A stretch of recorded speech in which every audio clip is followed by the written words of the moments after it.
Rafale jet की पहली batch France से रवाना हो चुकी है और बुधवार को भारत पहुंचेगी।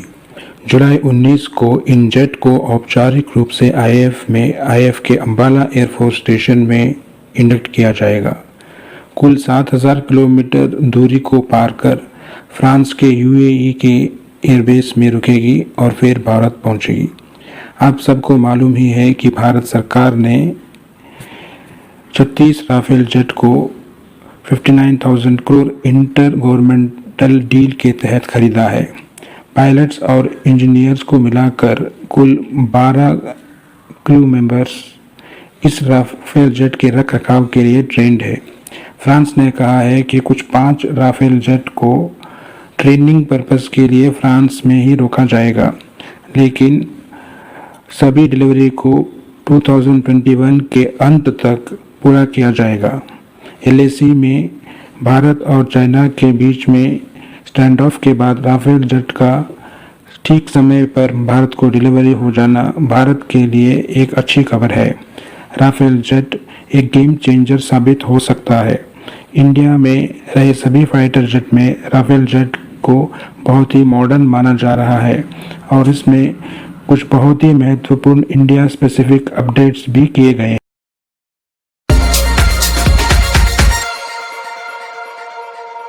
रशिया ने चाइना को सप्लाई किए जाने वाले S-400 सिस्टम के सेकेंड बैच को इंडेफिनिट पीरियड के लिए पोस्टपोन कर दिया है। अगर चाइनीज न्यूज़पेपर की बात माने तो ये इसलिए किया गया है कि अगर S-400 सिस्टम को डिलीवर किया जाता है तो उसे डिप्लॉय करने में अब पैंडेमिक सिचुएशन में दिक्कत हो सकती है और चाइनीज टेक्नीशियन को असिस्ट करने के लिए रशिया से टेक्नीशियंस नहीं आ सकते हैं। इसके साथ ही चाइनीज मिलिट्री को S-400 के बारे में ट्रेनिंग देने के लिए भी ये उपयुक्त समय नहीं है। इसलिए रशिया ने S-400 सिस्टम को डिलीवर करने की डेट को इंडेफिनिट टाइम के लिए पोस्टपोन कर दिया है। इस बीच रशिया ने चाइना के ऊपर स्पाइंग का आरोप भी डाला है। अभी ये क्लियर नहीं है कि रशिया S-400 सिस्टम की डिलीवरी को क्यों पोस्टपोन किया हुआ है, लेकिन फिलहाल इसे चाइना के हित के लिए ही पोस्टपोन किया गया है, ऐसे माना जा रहा है।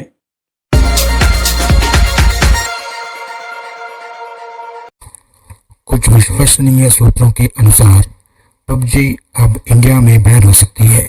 आप सबको मालूम ही है कि पबजी एक चाइनीज ऐप है।